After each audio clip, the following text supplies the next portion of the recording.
And I know it's been a long day, but we saved the best for last, so it's worth it. I'm sure some stomachs are grumbling and heads are nodding, but we're in the home stretch here. So I don't think I'd be able to, well, first of all, you know, how was it, what do you guys think of the one-track mind format? Was that worthwhile? Was that good? Yeah. Kept things short, sweet, to the point. Again, we really appreciate your feedback. So you've got a speaker feedback form on your schedule. You've also got feedback at shmoocon.org that you can send stuff to, which, thank you, Todd. Todd's the guy that answers all that. But you also have a lot of green shirts around here who will happy to take stuff too. So just tell us what you think. We'll correlate it all, and we'll continue to improve for next year. So anyway, without further ado, I don't think I can do justice to introducing Dr. Rubin, so I'm actually going to hand it over to John Callis, who's one of the Graybeard Shmoo sponsor and just an all-around great guy. So here you go, John. Thank you very much, Bruce. It's really both a pleasure and an honor for us to have Aviel Rubin here. He is someone who has been in the security industry in a lot of aspects for quite some time now, doing a lot of important work. He was at AT&T Labs. He's now at Johns Hopkins University and has a program there for doing security. He has also recently started his own company called Independent Security Evaluators. They're a company that you can go to and have them break things for you so that you get to find out about it before anyone else. And I have used them. I've been quite pleased with what they've done, and he knows an awful lot about all of the aspects of what we're here to talk about. So I'm going to hand things over to Avi, and he can tell us about breaking security systems.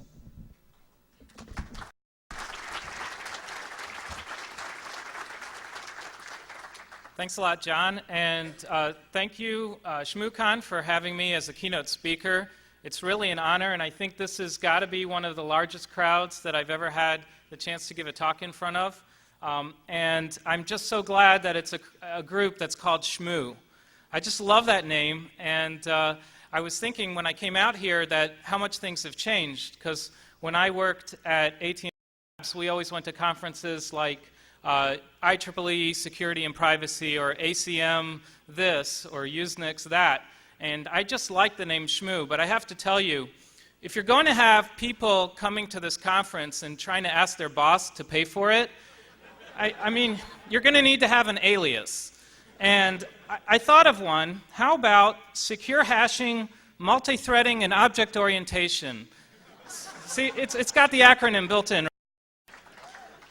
Okay, in my professional life, I wear two hats, and both of them are white. And I work at Johns Hopkins University as a computer science professor, and I'm also president, as John mentioned, of Independent Security Evaluators. And the way that came around was that my group at Hopkins, I guess it's either the students that I attracted or just what I was interested in, we would break things. We're always breaking things. One day we were sitting around at lunch and somebody had an ExxonMobil Speed Pass and said, I wonder how hard it is to clone this thing. I wonder how far away you have to be. And that was 3 months of work, and then later we broke it. I'll talk a little bit about that today. But what I've really learned is that breaking things is a lot more than just about the technical side. If you're only concerned with the technical aspects of breaking something, you're going to end up in a lot of trouble. You might even end up in jail or getting sued. You have to be familiar with the political and the legal aspects as well as the technical aspects. And so what I'm going to do today is teach you how to break things. I'm going to teach you how to do it from a technical perspective, but I'm also going to teach you what you need to be aware of in terms of doing your disclosure and in terms of what legal issues you might face. When we did that RFID work, and we've also done work on electronic voting systems, people would come to me and they would say, you know, could you break our system? And I'd say, oh, we don't do that. We're academics. No, we'll pay you to do it. Sorry, we don't do that. And then one person said, we'll pay you to do it. So we got this idea to form the company, and I formed it out of former students of mine, and we've grown. And what I'm going to talk about is the differences between breaking something in an academic setting with a university behind you and in a small company where people are hiring you sometimes to break other people's things. So I'm going to start off with a hypothesis. This is a theory that I've developed over time, which is that we will all be better off if the software and hardware industries, as well as those who utilize their products and services, are on notice. See, I think we should put them on notice. And the notice is that smart, talented, and well-meaning people, not just people who are out to get you, are working hard all of the time to break the security of your system. If you release or use something with a serious security vulnerability, it will probably be exploited very soon, and you'll be embarrassed, and you may lose a lot of money. So I think we need to put the industry on notice. Now that said, I think that it's also true that there are bad guys that are out to get you. But what we're going to focus on is the fact that well-meaning people are doing this, and I think that well-meaning people should be doing this.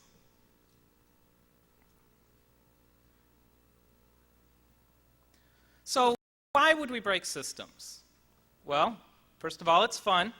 I look at the research that a lot of my colleagues are doing in computer science, and I think it's very interesting and challenging, but I don't think they're having as much fun as we are. Of course, ours is also interesting and challenging. We're learning how to build systems more securely by breaking systems. If you're going to really pretend that you can build a secure system and you can put something out there that's going to withstand attack, you are not going to be capable of doing that. You're not going to be well trained in doing that if you haven't also worked in trying to break systems. You have to be able to think like an attacker. I think it's important for us to raise the awareness of defective products. In the physical world, in the non-cyber world, we have consumer reports. We have a lot of organizations that will rate products and test them, but there is no consumer reports in the computer security industry. Can you imagine for a minute if you put out a box, right? What kind of a box? I don't know, something with Ethernet ports on it, some kind of gadget or gizmo. I guess gizmo's already taken, right? I just got a Sunrocket. They actually call their thing a gizmo. But take some appliance, a network appliance, and have it have a nice GUI, right? A web interface with all kinds of routing tables, etc. But imagine if you put this thing out and it actually did nothing, right? It's just a pass-through box, but it had a really good GUI. A really good marketing person, you buy a cardboard box and a really, really fancy glossy wrapper on it. You give it a really nice name, the firewall, natting, routing, whatever it is whatever you want to give it. But have it do nothing. And I'll bet you the thing would sell like crazy if it had a good name and really good marketing, and most people out there wouldn't know that it wasn't doing anything. Think about it. I bet you that this would happen. Now that said, there are a lot of companies that are selling stuff that's really, really broken out there. And I think it's up to us, the people in this room, to try to break them. And we have to do that. It's in their own best interest. Let's look at Microsoft, for example. Okay, I worked on breaking something from Microsoft about 10 years ago. And Microsoft responded that I hadn't really broken it. It was an online feature of Passport, and when I showed it to Microsoft, they said, no, you're wrong, it's not really broken. And I went and I tried again, and sure enough, it was no longer broken. Luckily, I had written a paper about it and showed it to a bunch of people, including my management at AT&T, before I went to Microsoft, so that I actually had some people believing that I really broke it. And you can bet that the next time I broke something, I wasn't too inclined to go tell Microsoft about it. Now, Microsoft is an example of a company that's really learned how to deal with people that are out there breaking systems. And they are trying very, very hard to get it right the first time, and so are a lot of other companies. In fact, Microsoft has a whole section for dealing with people who discover vulnerabilities. And they have a group. I found this website, which is very prominent on the Microsoft site, report a security vulnerability, and down here it says, I need to report a possible security vulnerability to Microsoft. And they have processes and manuals and people trained for dealing with that. And they're actually pretty responsive, and there are certain people that they have that they actually reward coming to them first. And so I think that it's thanks to people who like to break things that Microsoft software has actually gotten a lot better. So why would you break things? Why would you personally do that? Well, maybe you're responsible for a system security. You work for a company, they're building a product, and they want you to try to break it. And so you learn how to break it. Or maybe somebody hired you to test the security of a system. Maybe it's someone else's system. Before they buy it, they want to know how good it is. Or maybe you're an academic and you've developed a new analysis technique and you're not sure that your analysis technique is that good, or worse, you're having trouble convincing people that your analysis technique is that good. So for an academic, the best thing to do is use it to break something that no one thought was broken and then show people about it, and that'll also raise your profile because the media loves to cover stuff like that. Or perhaps you just have nothing better to do. What's unique about security research? How is this different from, say, databases or networking or data mining? Well, it's quite controversial. I want to tell you a little story of something that happened to me, and I think I attribute this to working in the field of computer security.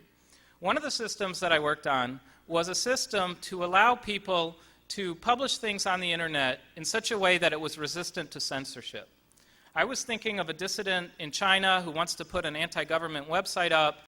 So we had designed a system that broke it up into little parts and stored them all over and could be put back together, but it was designed specifically to make it difficult to remove content. And the system actually got a little bit of press, and I was invited to be on a radio show.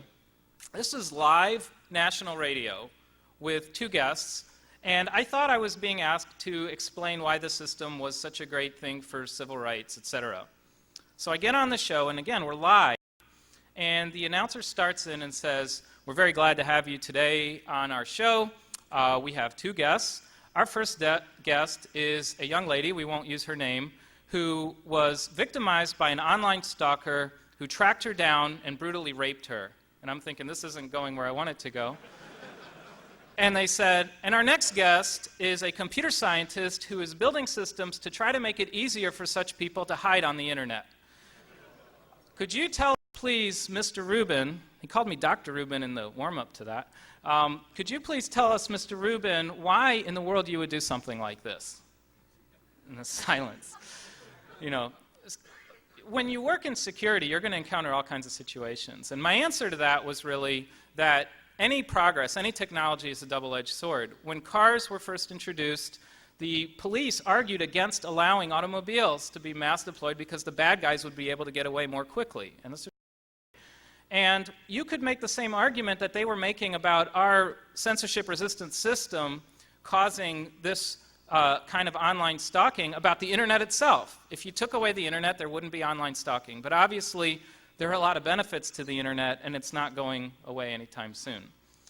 The other thing I was going to say is when I was working at the labs at AT&T, if we wrote a paper, it had to go through a much more rigorous release process than any other computer scientists who were. And one time we came up with a protocol that could bring down the post office for a short amount of time. And at that time, AT&T was getting a large contract from the post office. They didn't want us to publish it. And they actually pulled the paper right before publication. I actually see a couple of people in the room who remember that really well.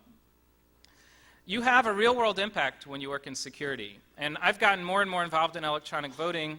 I find myself sometimes testifying before Congress, constantly talking to the press, help drafting legislation. I was involved in a Carter Center study. And I just view all of these things as a real perk of having chosen a field that's not only intellectually stimulating, but also has this mass public awareness and interest. But there's a flip side. There are risks to doing security research. Look at Dmitry Skilarov, who ended up being jailed for DMCA violation with a wife and 2 young children back in Russia. And I'll talk to you about some of the legal threats that I faced from ExxonMobil. Thus, you have to involve lawyers. And there's no way really to get around that if you're going to be breaking things. My wife's over there, she's an attorney, and so I get to talk to lawyers all the time, but I'm not talking about that kind of involvement. Before you break something, consider this. Why are you breaking this? Okay, it's good to stop and actually ask yourself that question, okay? Why am I breaking this? Am I breaking this because I'm in the category that I have nothing better to do? That's okay. Just identify that. Am I breaking this to keep a vendor honest?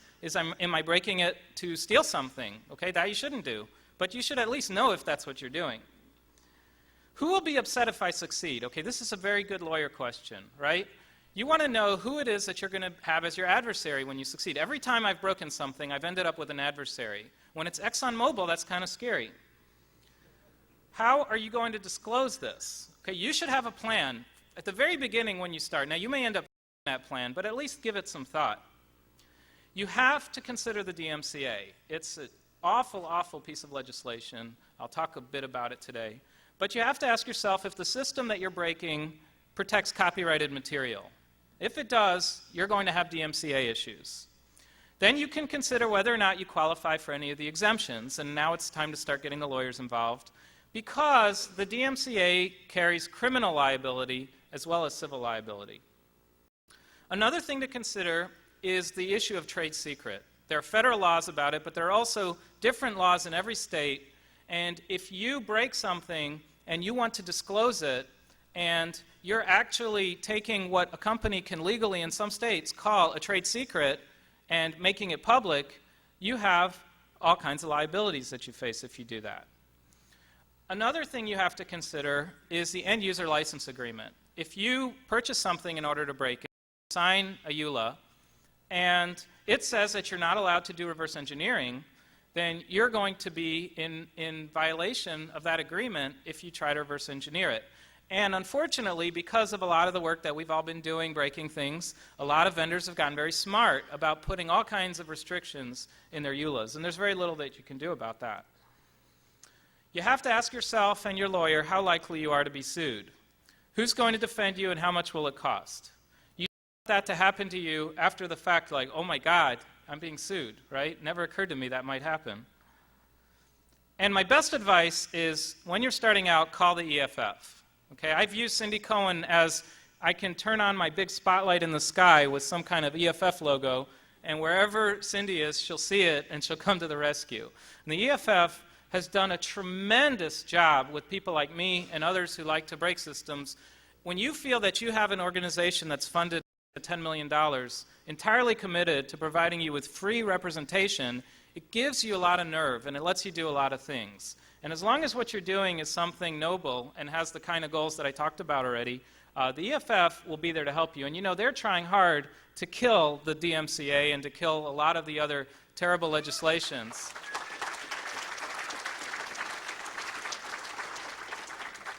Let me give you an example that Pamela Samuelson, a law professor, came up with. And there's a website called chillingeffects.org, I think, that another lawyer put together, and they talk about the problem with DMCA. Let me give you the scenario that Professor Samuelson came up with, and you'll see just how awful it is. It'll almost sound like you won't believe me that this is true, but it really is. Let's say that there's a worm that's wreaking havoc on the internet, okay? It's taking down things all over the place, and you work at a security company. Now, let's say that somebody comes to you with a capsule, it's an encrypted package, and there's reason to believe that inside is a copy of the worm. And you've got the skills to figure out how to break this thing. You're probably not going to break it by breaking the crypto, but you can maybe break it by getting around the crypto. Finding the worm, dissecting it, analyzing it, and then helping the internet recover. If you were to try to do that, that could be a DMCA violation. You're not allowed to try to analyze that thing. Now, this could be a criminal offense. You could go to jail if you tried to do that. Now, there is an exemption for encryption research, but if you've read this exemption, number one, there isn't any case law precedent or anything around this right now, so you might get to be the first example, find out if you're going to go to jail. Number two is that there's something in there that says that the encryption exemption doesn't apply if you are going to actually gain from the circumvention. Now, you might think the drafters of that legislation meant that if you're going to circumvent a copyright system and then go selling the copyrighted thing, that's how you're going to have the financial gain. But there's no reason that a prosecutor couldn't say, well, your company does security work, and you guys were hired, and so you got commercial gain for doing this. And even if you do it for free, if you guys got a lot of publicity for doing this, that helped your business. And you know, you did, technically, you might very well have commercially gained from it, so that exemption might not apply. Anyway, who knows how that would play out in court? The EFF would probably do a bang-up job defending you, but I don't think you want to be sitting there trying to find out if you're going to be going to jail or not. You also could lose a lot of money. So I mentioned that after you do a break of a system, you've got to do a disclosure if you want to have the impact that you want to have from it. So the first step get your organization behind you. The last thing that you want is for your boss to read about what you did in the newspaper, okay, before they ever heard about it. Whether you work for a company, a university, or any other organization, you want to tell them what you're doing and tell them early and convince them, for all the same reasons why you think you're doing the right thing, that you're doing the right thing, and get them to buy into that, because life will be a lot easier if that's the case. You also should go to your legal department, because they don't want to be surprised by it, and it's not enough for something like this to just say you told your management. You got to tell the lawyers. And you also might want to tell your subordinates, so they know about it in advance, if you have subordinates. Subordinates are great. Well, I call them students. Now, one thing you might consider in all of this is if you're telling a lot of people, you still got to worry about a leak. Okay? Because sometimes when you break something, it's really, really big news. And so tell people that you trust only. But this is critical. I can't emphasize it enough. And I'm really, really lucky and thankful to Johns Hopkins University that when I've done work on braking systems, they have not only been totally behind me, but I actually got a call from the vice provost telling me how cool he thought it was. So that's the kind of organization you need to be in. I'll stress that the key words are responsible disclosure. Okay? You can go around and, make a fool out of yourself yelling that you've committed some kind of a break, and you're actually going to be making it difficult for all the other people who are breaking things that want to do it responsibly by allowing people to shoot them down and include us in it. So when you disclose something, think about how to do it responsibly. The best case, and I'll talk about a lot of exceptions to this in a minute, but the best thing you can do is notify the affected party first. This is your future adversary. Explain to them the reasons why you broke the system, explain the vulnerability, and if you have an exploit, demonstrate it to them. Now, here are two things you have to remember. You have to be sure that they do not get the idea that this is extortion. Well, it shouldn't be extortion, first of all, so don't commit extortion. But besides that, you shouldn't give them the impression that there's an extortion going on. And that means that you cannot take anything from them. Okay? In my company, we've had people whose systems we have broken in our academic settings come to us and try to hire us to help them, and we refuse that work because it would look really bad. It would look like we had done that to build our business, and that's something you have to be very, very sensitive to. The other thing is don't get into a negotiation with them about when you're going to do your public disclosure. You might want to put the wheels in motion before you have that meeting or that talk with them, something that you can't even stop. You tell them, we've given our paper to a reporter, we've done the demo for them, they've got an embargo for another month, and we thought it was only fair to give you guys a month's heads up, and here's the deal, and here's what's going on. Don't let them start to negotiate that deadline. It really can be a difficult spot to be in. So there are times when I think disclosure is a bad idea. I'm all for disclosure, I've enjoyed it, I've done a lot of it, but there are certain places where I think you have to draw the line. Number one, if public harm is possible. So for example, you figure out a bug in the power grid, and you could shut down the power grid. And it's really cool, and you show your friends, and then you realize that if you tell a reporter at the New York Times about this, you could actually bring down the power grid. And New York Times reporter is going to put that on the front page. But then the power grid's going to go away. Okay? That's bad. So that's a situation where you just have to kind of swallow it and not disclose it. You definitely want to disclose it to the people that control the power grid. You want to tell the people where there can be harm about the situation, but you don't go running to the media with that one. Same thing if you figure out how to steal money from an online bank. We're going to go on the assumption that you're not going to do it. You want to notify the bank, but you set a deadline that's too soon before they could actually fix it. Right? So you just got to think when you do these things.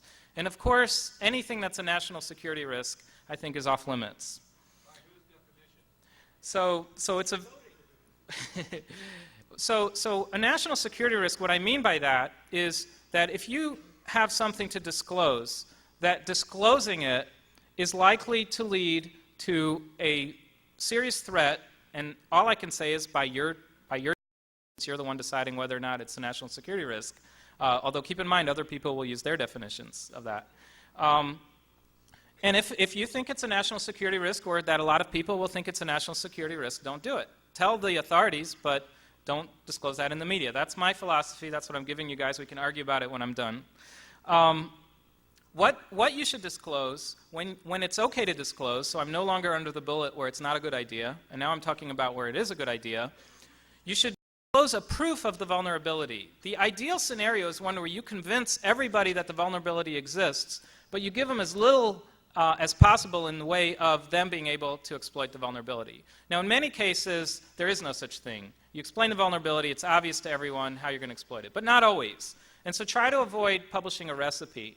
If for no other reason that this is the first thing that they're going to come after you with, your adversary, they're going to come out and they're going to say, you crazy person just gave a recipe for everyone to do this. The word recipe always comes up.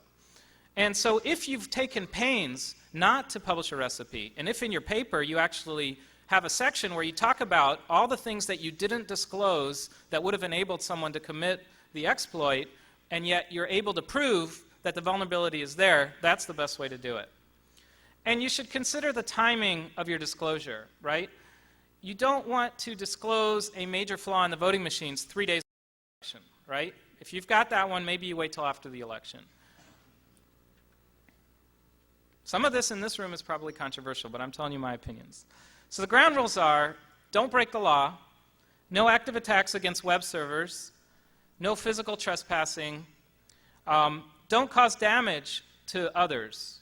You don't want to cause people a financial loss, because then I think you've taken this game a little too far. Remember that the goal is to put the industry on notice, to keep users honest, and it's not to go around causing damage to people.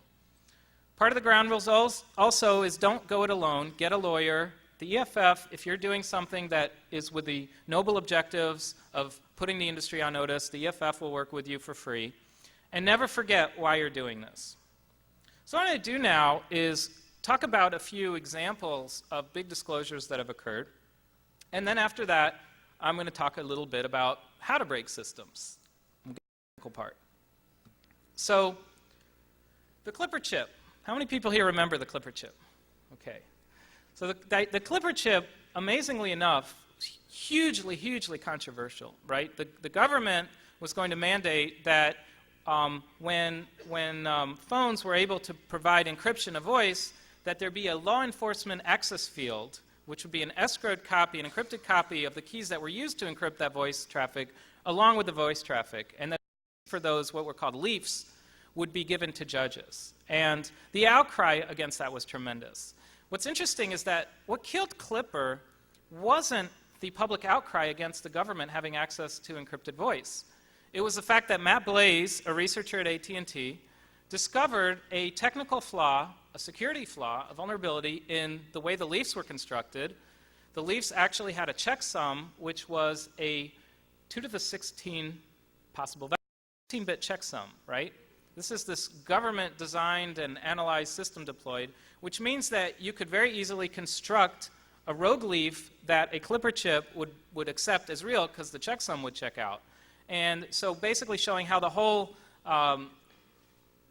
process of escrowing these things could be circumvented. And this was, he did a great job disclosing that. He explained it to John Markoff at the New York Times, who wrote a big story, front page above the fold, talking about how this government system for eavesdropping on communication and then being able to decrypt wouldn't work. And what's interesting is that the company that stood to benefit the most from Clipper being deployed was AT&T. They had agreed to put Clippers in all the phones that they were selling.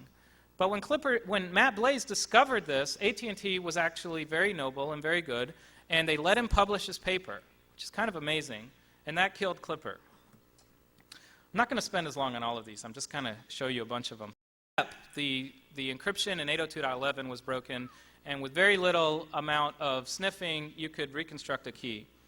Paul Kocher came up with very interesting attacks against RSA and many other systems using timing attacks.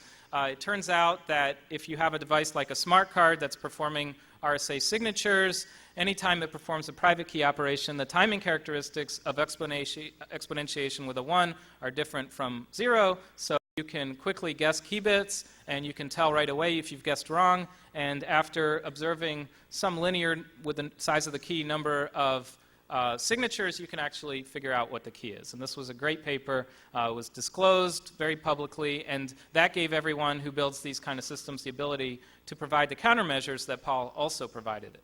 And I think that's a great thing. You've actually hit a home run with a disclosure if you've got an easy fix for it. Okay? It's a little dicier when you don't know how to fix it.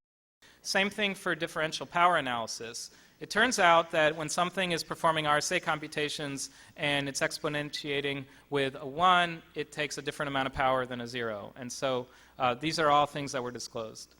SDMI is a good one to talk a little bit about. The RIAA, the recording industry, came out with a secure digital music initiative. And this was a protocol that was supposed to make it impossible to copy music around. And they were so confident about it was that they put out the SDMI challenge. I believe it was $10,000 they were going to give to anyone that could break SDMI. Well, a group of researchers did break it, but they didn't like the draconian agreement they would have to sign in order to collect their prize. So they went ahead and tried to publish the paper without collecting the prize and without agreeing to the terms. Now, think about it. A challenge was put out, and yet the recording industry went after these researchers. The paper ended up getting pulled out of a conference. They had to actually litigate that case, and they came out okay, and they ended up publishing it, but that was a really scary time for a bunch of researchers. Of course, a lot of Microsoft problems, a lot of disclosures that I was involved with and others around voting, and I'll give you an example in a minute. And I'll talk about the RFID too. Those are my 2 examples today. And I saw Chris Sagoyan outside. There was a disclosure of boarding pass generator, generated a lot of conversation, a lot of discussion on message boards. Let's leave it at that. So in security, there's a real arms race where the security people who want to provide security are fighting a losing battle, right? However, the attackers, and in this case where you want to perform disclosures and break systems, are actually in a winning position. The reason is the attacker only has to succeed once, but the person building the system has to commit to the system, right? So you've got a static system. You have to commit because you build it and you deploy it, unless I guess it's an online service, but in all other kinds of systems. And then the attacker can dynamically adjust their attack continuously. Now, the attacker may not be limited by the assumptions made by the system designers. You've probably seen many times if you've been in the room when a system is being built and designed saying, okay, well, here's our threat model. And unfortunately, the attacker doesn't get to read that document and say, oh, I'm not allowed to try this, right? They could try whatever they want. And so any mistake in any portion of the system can sink you as the person who builds the system. Now, what's worse, a bad system or a bad attack? Well, a bad attack just doesn't work, and you try another one, right? But a bad system gets sunk. Why do things go wrong? Well, I think we probably all agree that the #1 reason is bugs in the code. But there are other things, poor administration. In my company, we've been asked before to do analysis of systems that have been compromised, and it's not surprising probably to the people in this room that we discover very often that it's a malicious insider. Although the people that know that person are usually refuse to believe it, but that's just what it turns out to be. Now notice, I didn't write poor users or stupid users on here, right? Because I don't think you should blame the users. You have to know who the users are of a system, and you have to design, oops, I did say stupid, didn't I? My kids are in the room, and that's a bad word. Incompetent users, they don't know that word. I don't, they do now. If they're walking around saying incompetent, that's fine with me. But I really don't think it's fair to blame the users. You have to design your system so that it's user-proof. And my favorite thing that I always hear when I'm doing a security analysis or meeting with clients is, oh, nobody will ever actually try to do it, right? That is exactly what the attackers are going to try to do. And it wouldn't be a security talk if you didn't say that security by obscurity, wrong assumption. You have to assume the attacker knows what the system will be like. Just look at Diebold, for example. If they had made the assumption, well, no one's going to ever see our source code, and then their source code leaks on the internet, then all the security that was based on that assumption is out the window. Okay, so now I have to disclaim the next few slides by saying I'm not telling you to attack systems, I'm just telling you that if you attack systems, this is how to do it. And your approach to breaking a system is going to be different depending on the target. If you're going to be attacking a network appliance, you're going to do it differently than an online web application. The first step is to always use the available tools. So for example, if you have the source code to the system, you can go through it by hand, but you should also use some static code analysis. Made a little bit of full disclosure there. I'm not plugging these tools in particular. think that you need to use the latest tools. And go for the low-hanging fruit first. You'd be amazed when you try to break systems at how often you find that the easiest things that you can try, like doing a port scan or checking permissions and simple SQL injections, these things are sometimes what are going to get you in the door. But you want to automate as much of the attack as possible. Write your own tools. The amount of time that you spend investing in writing your own scripts and your own tools is going to pay off in the long run. There's a rule of thumb. John Callis introduced me, and we had breakfast at the RSA conference, and he said something that he attributed to someone else, and I don't remember who that was. I'm not sure he remembered who it was. Drew Gross? Which I thought was fantastic, which is, I love it when there's crypto in a system, because then I know where I don't have to focus my effort, right? You're not going to break the crypto. You're going to break everything else. But there are exceptions to that, of course. I'll talk about one of them in a minute. Basically, anyone who rolls their own crypto, then you go almost anyone. So let's look at a network appliance. Somebody hands you a box, right? And you're trying to determine, again, if it's this pass-through box or, but let's say it's actually a real product, and you may or may not have the documentation for it. You may or may not have any of the designs or the specs. The first thing you want to do, if you're handed this thing and you're doing a black box analysis of it, is identify the services on it using a scanner. And if you can, tap into it and capture the traffic. Put it on the net and capture the traffic that's going back and forth to it. And then start to generate similar traffic by hand. And the reason you want to do that is you're going to be writing some scripts to try to change the traffic a little bit. Okay? You want to produce inputs that this box is not going to expect on the ports that it's listening to. There are also some tools that you can use, and I've just listed a few here. But many of these tools allow you to write custom scripts and custom plugins. And I think that's where you're going to get your big win, because you have to assume, and maybe it's a wrong assumption, but in the better products, you have to assume that the developers of this thing have already run all the obvious tools against it. If they haven't, you're going to break it really easily. But you have to assume that they have, and this is where your creativity comes into play. So you write custom tools to fuzz the inputs. Take some valid inputs and modify them a little bit, and then just keep modifying more. If you get the thing to crash, that's actually great, right? Because now you know that these inputs that you just provided tickled something inside of it, so you know where to focus your energy. Because after all, if you get the thing to crash, it's probably some memory error, which means there's probably some buffer that you can overflow, and that is a hope that you'll be able to get control of this thing. Another thing that you can do in parallel with this is try to recover the binaries off of the box. Okay? There are various different ways to do that. You know, screw the lid off and flash the ROM or whatever. And if you get the binaries, disassemble them, reverse engineer those binaries, and when you're reverse engineering them, now apply tools to try to find the static buffer overflows and other bugs that are inside it.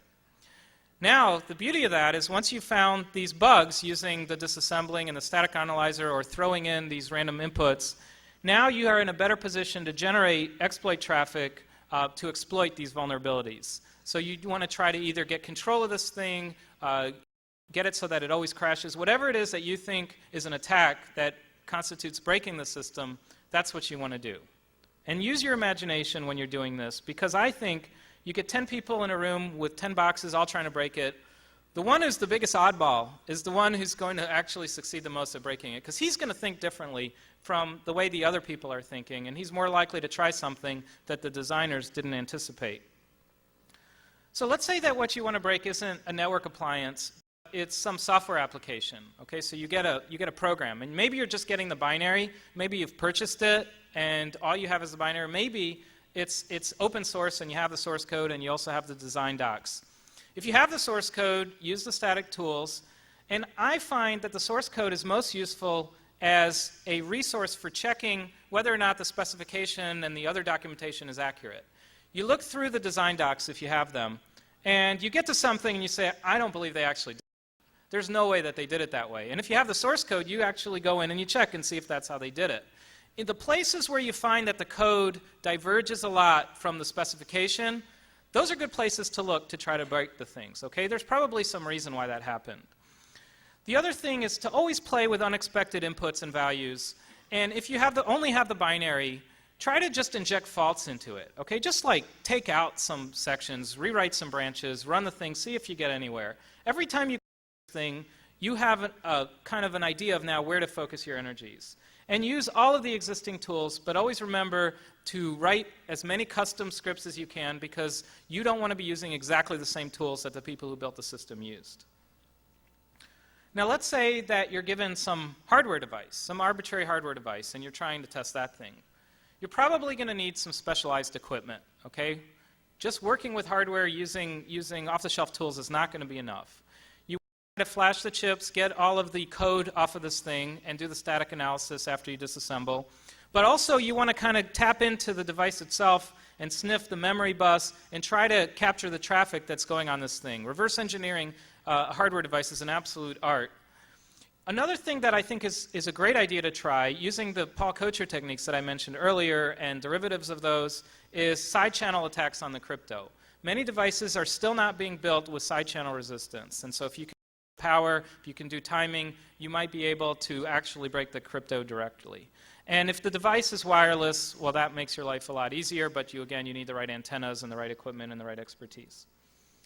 So, give you one more example would be a web service is something that you want to break. So obviously the first thing is figure out what the server is. Is it running Apache? Is it running something else? What's the operating system? And then go for the easy stuff. Try SQL injections, put in unexpected strings into CGIs, look for cross-site scripting. And there are very, very good tools out there, I'll show you on the next slide, for scanning applications to try to find vulnerabilities. But there are other things that I would try as well. Does this thing listen to anything other than port 80 and 443? Scan all the ports. See if somebody configured this web server incorrectly. Look at the protocol versions that this thing is sending out in its headers. Now, maybe it's lying, in which case maybe that's somebody smart designed it, but maybe it's most likely it's not. And if you have a good list of vulnerabilities in particular versions of different software, that tells you where to start looking. So I mentioned these web application vulnerability scanners. They're tools that will actually spider through an entire web app. They start off looking for things like backticks. Put a backtick into a CGI and see what comes back. Try semicolons, try writing code, etc. In fact, a lot of these tools know of certain bad files that exist in certain versions that contain vulnerabilities, and they'll try everything. So you've got to run all of these tools. But then again, they can be extended with custom scripts. So I've listed several of the commercial tools here. There's an open source tool and other scanners and many other useful tools. I'm going to be putting these slides up on my blog probably tonight. So it's avirubin.com/blog, and I'll have a link there so you can get all of these if you're interested. I actually just asked my guys who work at my company saying, what are your favorite tools? And this is the list that I got from them. So I've kept you here a long time. I think I want to just show you a couple of examples of what it's like to break security. I'm going to talk about the e-voting work and the RFID work, and each time I'm going to talk about the disclosure that we did and how we handled it and what we encountered. So the Diebold voting machine, the source code leaked on an FTP server, was discovered by Bev Harris. It was an application running on Windows CE. CE was unpatched. Now here's something that didn't make it into a lot of the press because I don't think the reporters really understood it. It was very, very interesting. It wasn't just that the Diebold voting machine was running unpatched Windows CE. It had to run unpatched Windows CE. If you apply the patches, the security patches that came out, it broke the application. Okay? So this Diebold system was insecure from the start. And my research team, really Yoshi Kono and Adam Stubblefield, did most of the work on this, was just a static source code analysis in June of 2003 with no election pending. Until late in 2004 in Maryland. I picked out a couple of press clippings because I think these are interesting ways of showing the impact this Diebold thing had. So I'm going to read you this quote from the Washington Post. Voters in 3 precincts reported that when they attempted to vote for her, the machines initially displayed an X next to her name, but then after a few seconds, the X disappeared.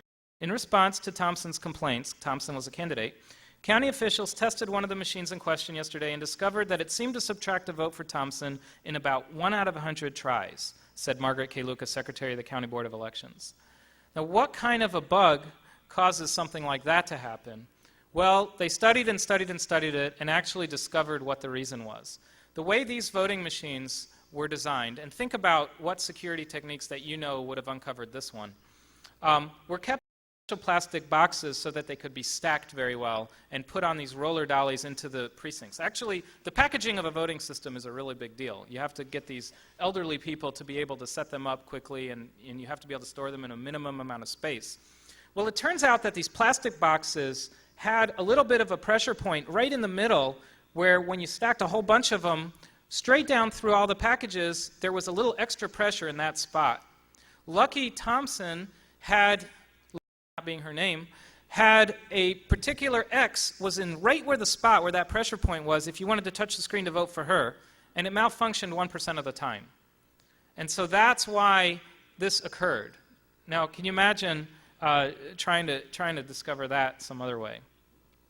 I like this one too.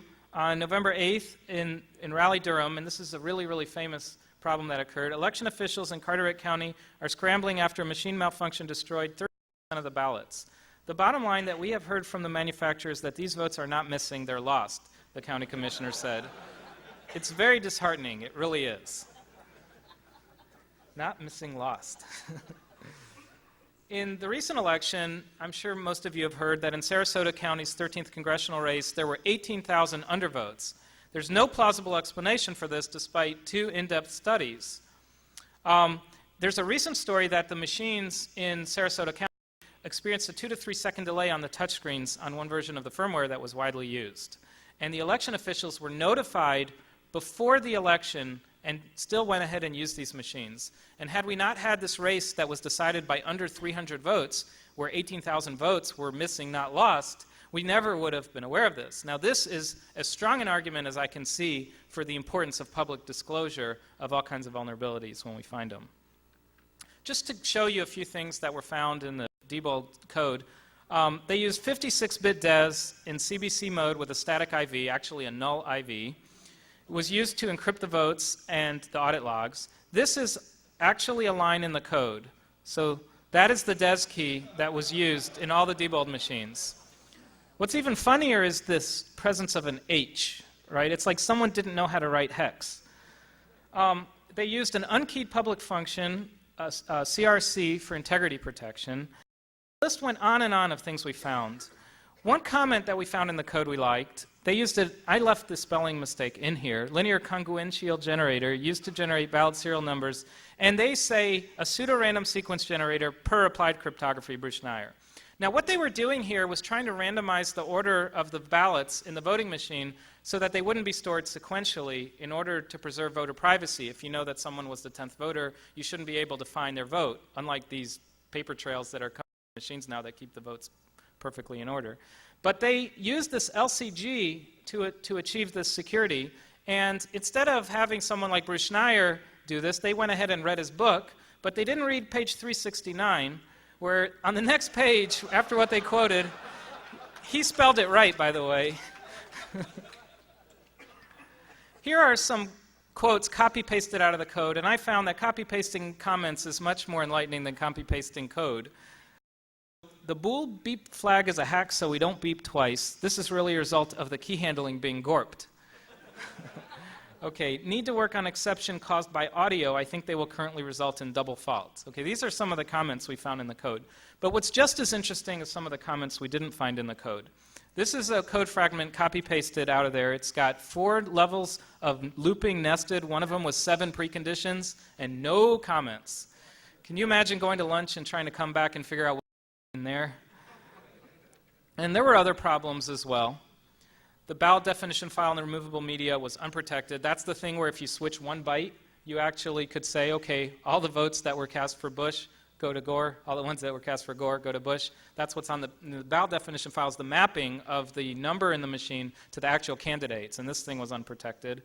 And other things like the administrator card that could be used to cancel votes or to stop the election had a pin of 1111.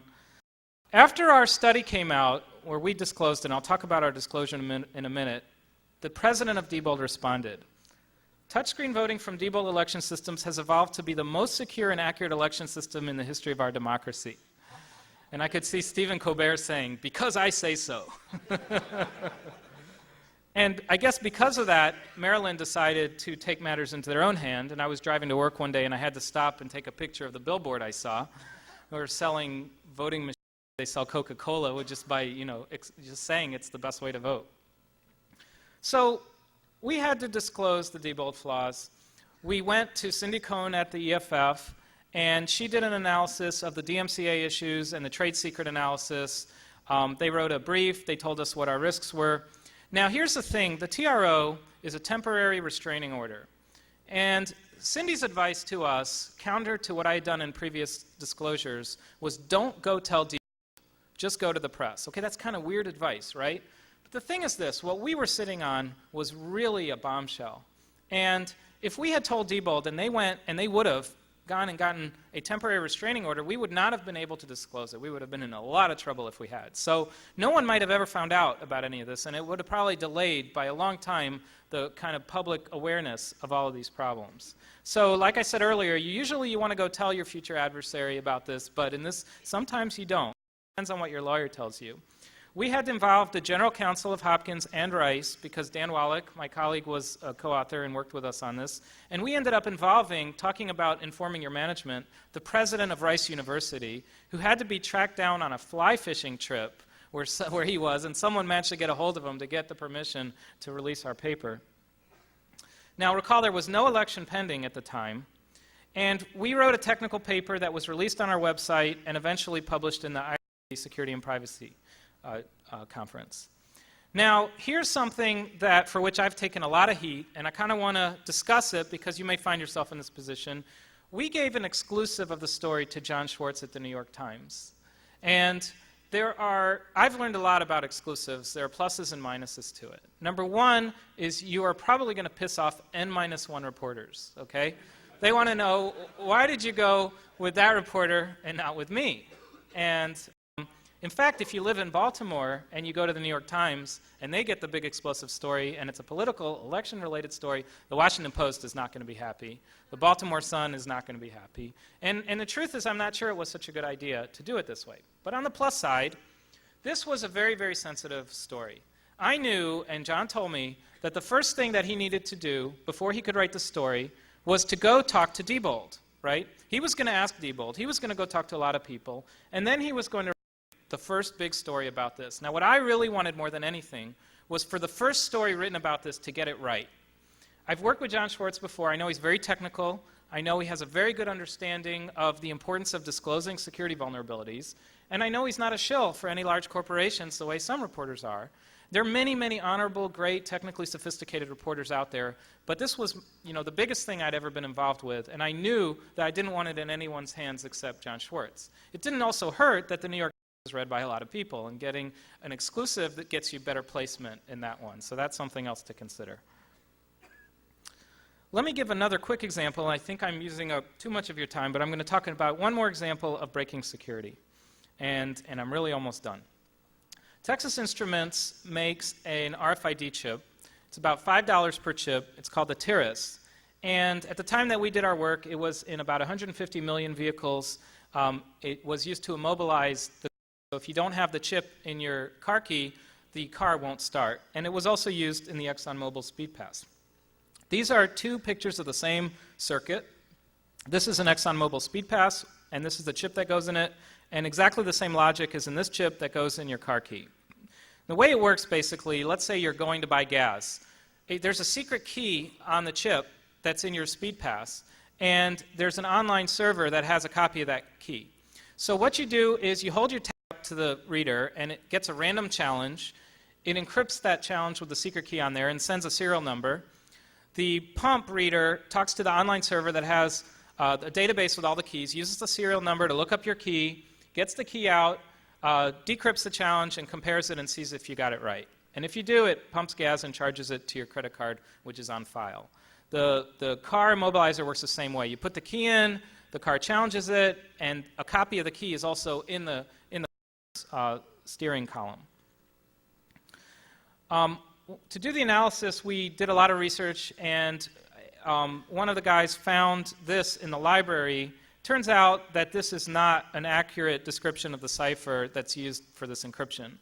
But it was close enough that after about a month and a half of mind-numbing work, the guys were able to reverse engineer every one of these boxes, figure out which boxes were wrong, which had the wrong bits, and completely reconstruct cipher. And this was a paper published in Usenix Security, a new techniques for black box analysis of a cipher given its loose structure. That wasn't the title, but it could have been.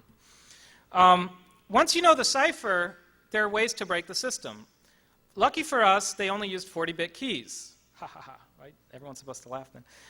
You could build a table, would be 5 terabytes in size, and you could have, for a given challenge, all the response and the key in the table, right? 5 terabytes is still a lot to carry around. Another option is to exhaustively search for the key. And you do that using a known challenge response pair. So imagine if you can eavesdrop on a communication with a speed pass. And in fact, it's easier than that, right? Because you can just send it a random challenge and get a response. It takes 1/8 of a second to send a challenge and get a response from a speed pass. So in 1/4 of a second, you can do 2 challenge responses, which is all you need. And then count up to 2 to the 40 and look for a key that maps that challenge to that response. And if you can do it for 2 of them, you've got the right key. So here's a picture out of our lab. We have 16 FPGA boards, each of them looking for 1/16 of 2 to the 40 key space. We hooked one of them up to a keyboard, and we input the challenge and the response pairs. We wrote a little program that copies everything onto all the FPGAs and figures out the first one assigns who's going to search for what key space. And when one of them finds the key, it lights up, and you read the key off of it by looking at a series of lights. So very, very cool.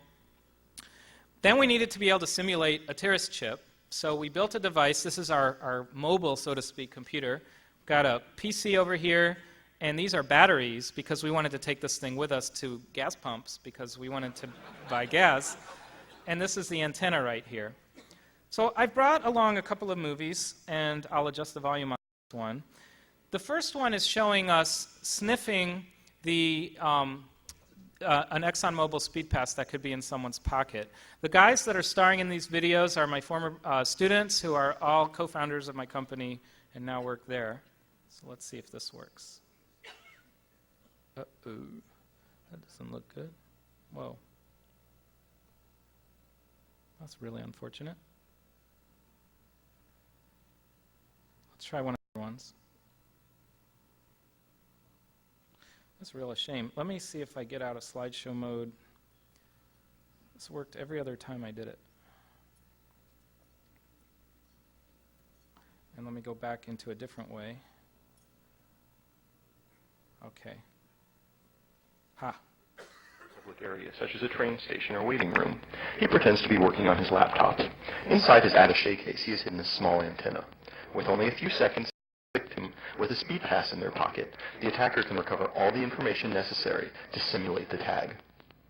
So what we did is we had the antenna in that bag, and he had a speed pass in his pocket. We sent it the 2 challenges, and now we have what we need. We took that into our lab for our cracker, and in about 20 minutes, we could tell you what the key was. So then we could do things with it, like buying gas. An attacker holds the antenna connected to his DST simulating device up to the speed pass reader. A light comes on indicating that the simulation was correct. At this point, the attacker is free to purchase a tank of gasoline that will be charged to the simulated tag. And we kind of lose the audio here. What I was told is that the guys were using words that were worse than stupid, and so we cut out the audio. But basically, what was really cool about this is that gas prices were really high around this time, and so we had all these news crews wanting us to demo this for them, so we said, okay, speed pass. And what we would do is they would film us scanning their speed pass, and then we'd say, hey, let's show you how we buy gas, and we would take turns filling all our cars with gas.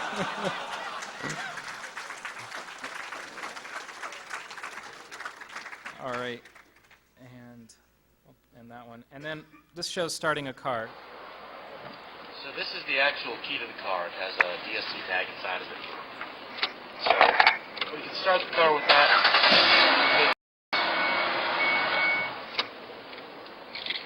And now we're not going to use the key anymore. So this is a copy of the key we made at Lowe's. $1.49. It's just a metal copy. See, it does nothing. Won't start the car. So now what we're going to do is we're going to use our software radio. This is the antenna, which is connected to the software radio. Hold it up while we turn the key.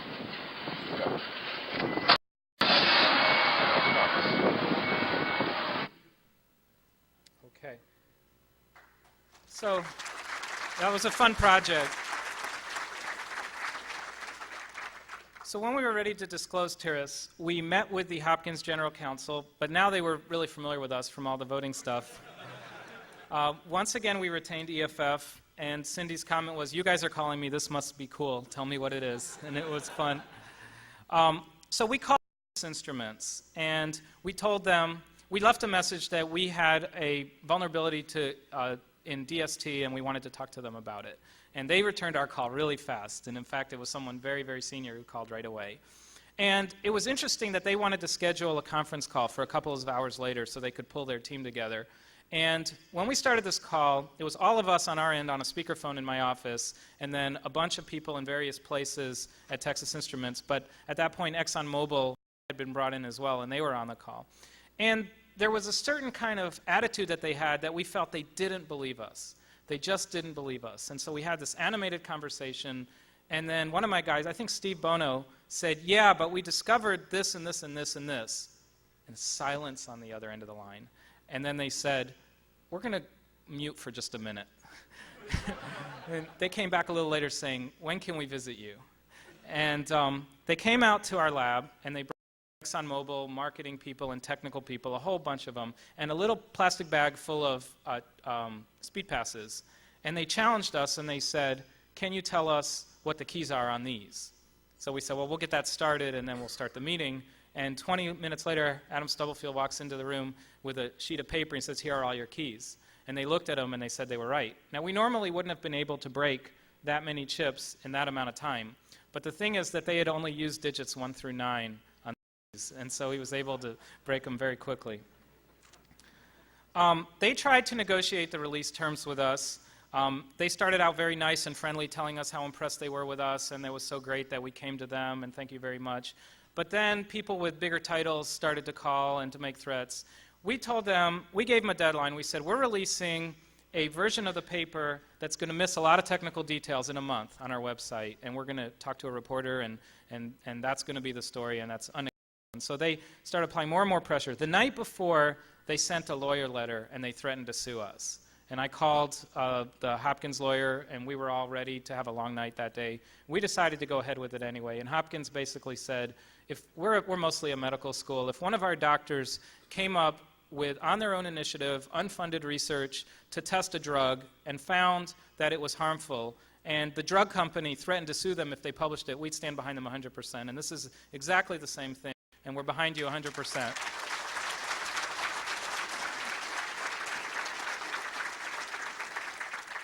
So wrapping up, it's important to consider responsible disclosure. There's a lot of room out there to do interesting things and disclose them responsibly. It is extra work, but it's also very important. And the credibility of everyone depends on everyone disclosing things responsibly. Also, there are a lot of really, really bad systems out there, but even the good ones have problems. And that's one thing we've discovered doing this. And no useful system is really secure. Some are just harder to break than others. Finally, I leave you with this thought. Let's put the industry on notice. That's all.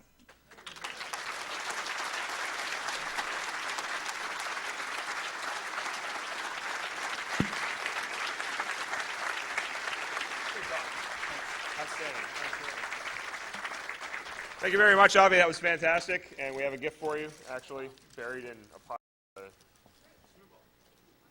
Oh, it's on the shelf. Sorry. This is an empty box. You don't have to take it off. Anyone who has kids knows that that's what they want anyways, the box. This is a birch burl bowl, or is it a birch burl bowl or just birch bowl from Alaska. They're many Shmoo from Alaska, so we have to give something away. And 2 years ago, when I was up here talking, they gave me moose nuggets, which we decided weren't really appropriate for you, because I think we have a little more respect for you than they have for me. Anyway, it's 2007 Washington, D.C., Dr. Aviel D. Rubin, keynote speaker. So there you go. Thank you very much. Not a problem.